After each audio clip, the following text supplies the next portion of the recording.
All right, so we're back on another project car. We brought in our 1979 Formula. We got this car from a friend of ours, Mike Johnson, shout out. So what we're gonna be doing on this is we're going to go ahead, restore the car. It's just gonna be that simple, right? It's just like snap your fingers, car's done. Wish, right? Our plan for the car is we're gonna do a 700 R4 transmission. We have one already. We're going to do an LS swap to it. Originally, this car was a 403 Olds Power Pack 79 Formula, not a W50 car. A W50 was an appearance package. You could get appearance package or power pack. This was a power pack car. It's also a T-top car, black upper, black lower, which does make the car kind of rare. It is no longer black.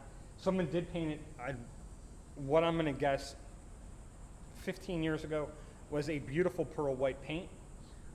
It is no longer beautiful, but you still can see the remnants of that beautiful pearl paint. Actually, the paint job on this was so good that we actually polished a part of it to see if it would pop, and the metal flake just boom right through. So someone actually laid down a really, really good paint job on this car at one time. So whoever painted this car, shout out. But we're going to walk you around the car. We're going to show you the condition it's in currently and kind of explain what we're going to be doing moving forward. We're going to start ripping this car down. I don't think you really need to see us, doing every small detail. A lot of guys that are going to buy a car like this are just going to rip all the junk out anyway. And we're going to do the same thing, right? We're going to take all the junk out that we don't need or is broken, that sort of thing, and toss it to the side. What's good and we're going to save, we're going to save. We did take the T-tops off the car because we just wanted to check the rails, and we'll walk around and we'll show you our car and what we have. Surprisingly, when we got this car, side note, and I got guys here with me and they can kind of collaborate it. And Mike Johnson, if you're watching this video, you can collaborate it. This car had about, I would say, 18 inches of weeds, sticks, and just general pine cone. It was like it lived in a forest for the last 10 years, right? It was just like, I thought, no way these floors were going to be any good. Cars rotted. By the time I got it here, I was like, we will cut this off. We'll take the doors off from it. We'll strip this car down and we'll just get rid of it because the cars are going to be no good. Much to my surprise, and I'll show you here in a second, it was in really, really good shape. I mean, the Pontiac God had to be watching out for this car for some reason. I mean, because it just did not get destroyed by time, especially for being in that kind of condition where so many sticks and weeds and things like that were in it. It was just like someone shoveled stuff into there. So, I mean, like it was over the seat, right? I mean, like it was like this far higher than the seat bottom. The seat bottoms were rotted out and stuff like that, and all that's gone and just junk. We took the seats out of it and we cleared out the sticks. Wish we would have got a video of the sticks because it would have made it funny. But let's walk around and I'll show you the car. All right, so here in the front of the car, it's disassembled. We do have all the parts. We have the core support, fenders, nose, everything except the Formula hood. We have a turbo Trans Am hood. We're not going to be using the turbo Trans Am hood. I love Trans Ams and stuff like that, and I cannot build a knockoff. And honestly, a knockoff Trans Am for this car wouldn't even do it justice. This car is going to be much cooler in the Firebird that it actually is rather than the Trans Am look-alike someone tried to make it to be, in my opinion. And this car deserves to be put back together the way it was. The way it was, kind of. We're going to do some different things to this car. We're going to put it back to a black car, gold lettering, either gold or silver. I'm thinking gold, my taste. We're probably going to pull the PMD report on it, find out what was striped in and stuff like that. But here we kind of have just the good old frame, right? We're going to be redoing the brakes on it. We're going to be doing wheel woods. So this is going to get replaced. The booster is going to get replaced. We're going to be getting rid of the old AC unit. We're going to go with something newer, a little more conventional. That in to clean up the car a little bit. Wiring has your typical, junk. Very little stuff we need to save to do the LS project to it. You need the pink wire for the distributor mainly, and you can redo all the wiring. I think this still, since the 79 has the bulb, the glass fuses in it, so we'll probably end up doing a fuse box in it and updating it to the, I want to say 8081 style, but we'll end up getting that. Here you can see, if you look, this is the body tag, and you can see that it's 19L and 19U. So that's 19 lower, 19 upper, when 19 is the designation for black. So it's black upper and lower.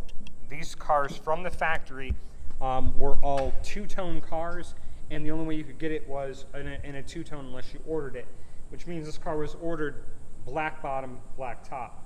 Also, this is an actual CC1 car, which does mean it came from the factory as a T-top car. In most cases, that really doesn't matter because T-top cars were very, very common, but they were common with Trans Ams, right? Everybody wanted a Smokey and the Bandit car. When it came to Firebirds and Formulas, a little less common. I think between Firebird and Formula, only like 15% of them were T-top cars out of all the T-top cars made. So only about 10 to 15% of the T-top of the T-top cars were a Formula or a Firebird. The rest of them were all Trans Ams. So that makes this car a little more rare too. So it was an ordered black on black with T-tops, right? If you move over to here, we'll keep coming down a little bit. The inside of the car is not as pretty as it used to be, I'm sure. Someone did do custom door panels at one time and stuff like that. Again, very, very early 90s, late 80s tweed, pleated. Which honestly, I dig it. It was cool. It's probably a great show car back in the day and stuff like that. I like things a little more traditional, right? So, and this car is going to be tastefully traditional. If the camera guy can get in there, you can see that there's still the original primer on the floors, right? And I know you can see rust on the floors and stuff like that, but that is surface rust. That is not all the way through. There's only, I think, 2 or 3 spots that there's holes all the way through. And that's important to note, right? Like that one right there, that's a hole going all the way through. But that's really it. Someone did a gold and purple interior. We are going to go back to camel tan. We'll probably talk with TMI. Just like our Mustang, we'll probably go with TMI seat covers and stuff like that. We do have the original seats to the car, and even if we didn't, I do have extras. So we will end up recovering these probably in a TMI seat cover, probably the XR or something like that. And we'll probably end up getting door panels from year 1 with the aluminum inserts and stuff like that, because those look really, really nice. And then we'll do just like on the Mustang, we'll end up doing probably leather and suede inside the car, so that way it's going to get done the right way. One thing to note, I'm going to move this out of the way, is how solid this car actually is. A lot of these cars, they get eaten up through here. This car is not. This car is pristine and cherry as you'd want one. This car just got really, really lucky for some reason, where it's just in phenomenal condition. For being what it is and its year and stuff like that, this car is immaculately clean. I'm going to show you the trunk. That's always a spot of contention with these cars. I'm going to show you the 2 spots that I'm always concerned about when we look at these. When I look at them to buy, and I love these cars. Again, this is number 11 for me to own these cars. So I really, really like these. A lot of people think I'm a Mustang guy. I don't like Fords. And it's not that I don't like Fords and stuff like that. Just I grew up loving these cars. And not even the Camaro version. The Trans Ams and Firebirds and stuff like that, the Formulas. For some reason, I've just always had an attraction to them.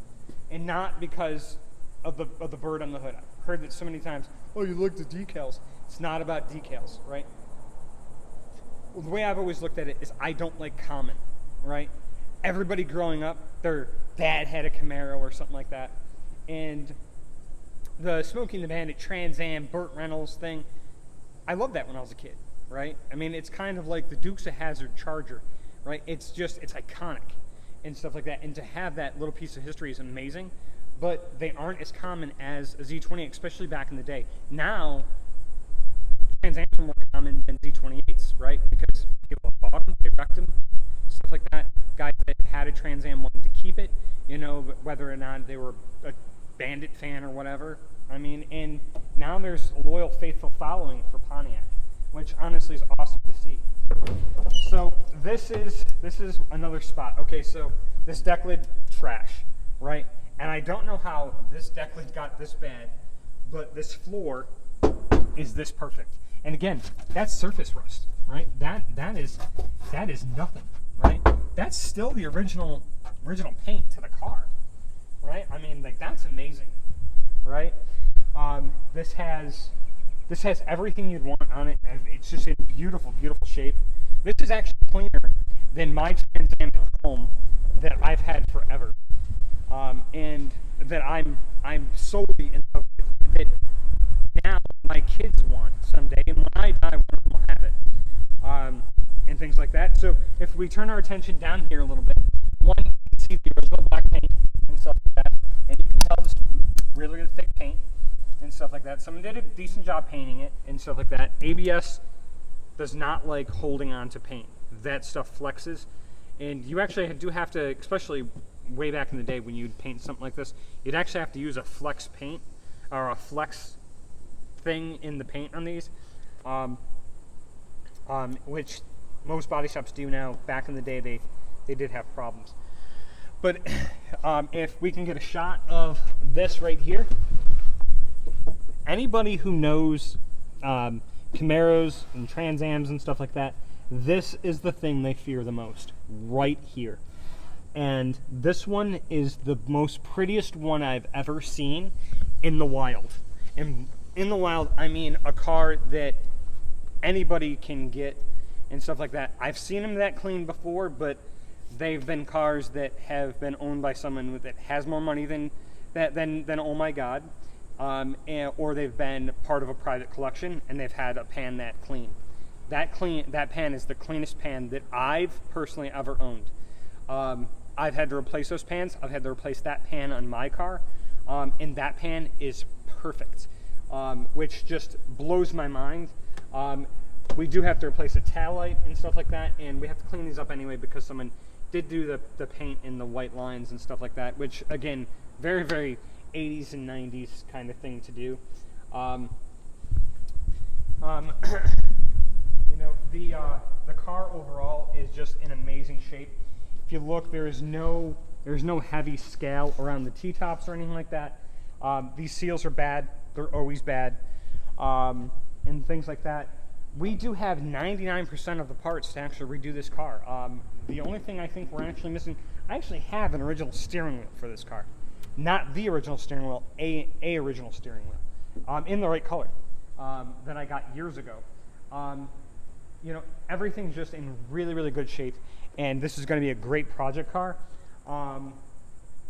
Yeah, I mean, I can't believe how good of shape this car is honestly in.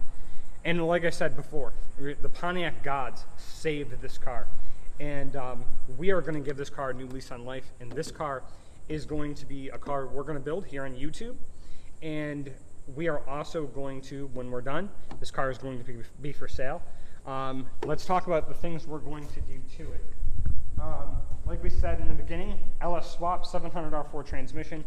I know some people might be going, 700 R4 transmission is kind of weak. We have a 700 R4 transmission that has double reverse Kevlar clutches and a B&M kit. Should be able to handle that 600 horsepower. We are not going to make that much power with this car. Conservatively, we're going to try to get about 500 horsepower out of it. And what we're thinking is a couple of different options. Option one, 5.3 dual turbos, or a single. But we're thinking about going turbo because we have the room for activities and we're putting it together, right? Or 5.3 or a 6-liter. We have both, and no turbos, right? But either way, we're going to do a little bit of engine work, and you're going to be able to see that. And we are going to do a whole lot of work on this car in a whole. Again, like we said, wheel with disc brakes are what we want to do all 4 corners. And we are going to, from top to bottom, rip this car apart and put it back together. And when we're done, this should be, in my opinion, and I own one, it should be the ultimate Formula Firebird. I own a Trans Am that won't be half as nice as this car when we're done with it. And I say that not to be like, oh, my car won't be that nice, but the fact that this car will be spectacular. And it's because I've worked on these cars for a long, long time. I know the exact way I would want this car if I were buying it, and that's what we're going to do. We're going to make, way back in the day, Pontiac had a slogan, and it was Pontiac driving excitement. This car is going to be excitement. It's going to be that traditional Pontiac kind of feel. Quick ratio steering box, stuff like that. This car should be the ultimate Formula Firebird, and I'm going to throw that down, that we're going to try to build the ultimate Formula Firebird, right? So if anybody has any suggestions on what we should do, what they think would be cool with the car and stuff like that, shout it on out. We love to get feedback, right? So what we're going to do is we're going to go through the car. We are going to go through every step of the way with you, and yeah, please join us for it, and let's have some fun. There's one more thing I do want to go over with y'all before we let you go. Okay, this is our 1950 Ford shoebox, and what we're going to be doing with this is we want to chassis swap it, and we're going to auction this car off with St. Jude's, and we really need as much support as possible from the car community to make this happen. We're not looking for donations and handouts unless anybody wants to help out as far as that, but we are not going to be so bold as to say we need anything. If anyone wants to help, great. If the best way people can help, though, is when we go to do this car in particular, I would love as much support as possible to get it out there, so that way this car has as much publicity as possible. I don't care about the channel as much as I do the cause, right? And this car is the reason why we even have a channel, was so when we started this car, we could get some good publicity for this car. Not for our shop, not for Haro's Fleet Services or Haro's Automotive Center, just for this car and the cause that it actually has. So that being said, as always, right, the biggest thing is make it fast, keep it dirty, but be safe and have fun, right? What we love to do is work on stuff and make it better, right? So, welcome to Fast and Dirty. Goodbye. Get yours fast. Keep it dirty. Bye.